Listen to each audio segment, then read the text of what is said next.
Hi, and welcome back to the Lock Around the Clock for week 2.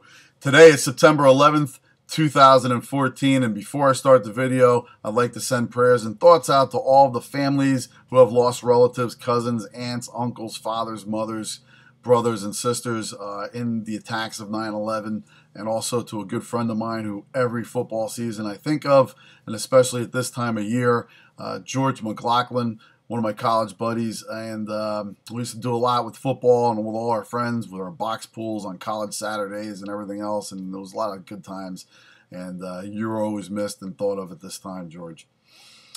On to week 2. Last week we did pretty good. We started off a little shaky with the Packers. We went 0-1 starting off on Thursday, but then cleaned it up to a 3-1 run between Sunday and Monday night, ending it up late with the Chargers.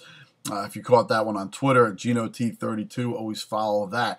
Also, I'd like to thank my good friends and sponsors over at LouDogs.com. Go there today, find out all about the free rolls they offer. Also, the blogs and from handicappers like myself there. Great insight at LouDogs.com.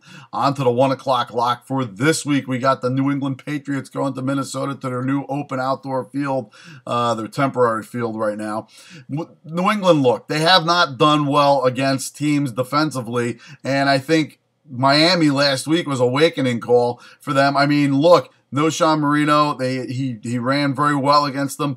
They have to deal with Adrian Peterson this week. Adrian Peterson is a much better running back and with a much better offensive line. They have Matt Castle at the helm, who knows a little bit about the Patriots because he was there for so long.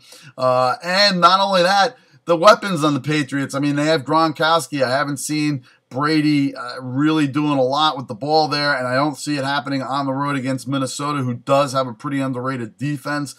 Their offense, however, is much more high-powered than Miami's is, and I think if New England has struggled against the Miami Dolphins, they're going to struggle mightily here. There's no reason they should be giving 3. Take the Minnesota Vikings. That's the 1 o'clock lock plus the 3. On to the 4 o'clock lock. Denver at home taking on Kansas City. Now, Kansas City, they just look pretty bad, and I think Andy Reid, by his press conference last week, figured out to get Jamal Charles the ball. Now, Denver, I don't see them having any problem putting up 40 points in this game. As a matter of fact, I can see them winning this 42-17.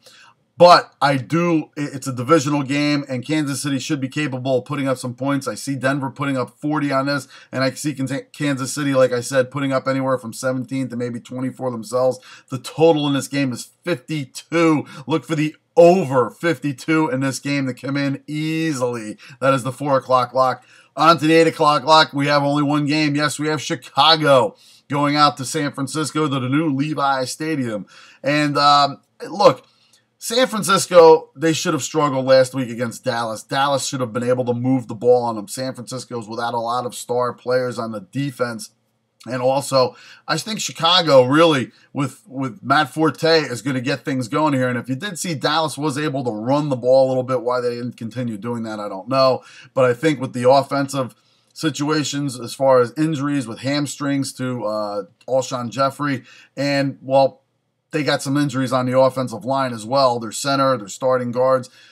But I do see them running Forte, and I see Forte very active in this game, and I see them keeping it close. I mean, San Fran, they looked dominant last week, but I think the Cowboys made them look that dominant. They shouldn't have been. I believe Trestman and boys get this on track this week, and Chicago is able to put up points and keep this close. I'm not saying they win this. Colin Kaepernick and company definitely look a little bit to be the better team, and I think they'll come out victorious here, but I think 7 is a lot of points.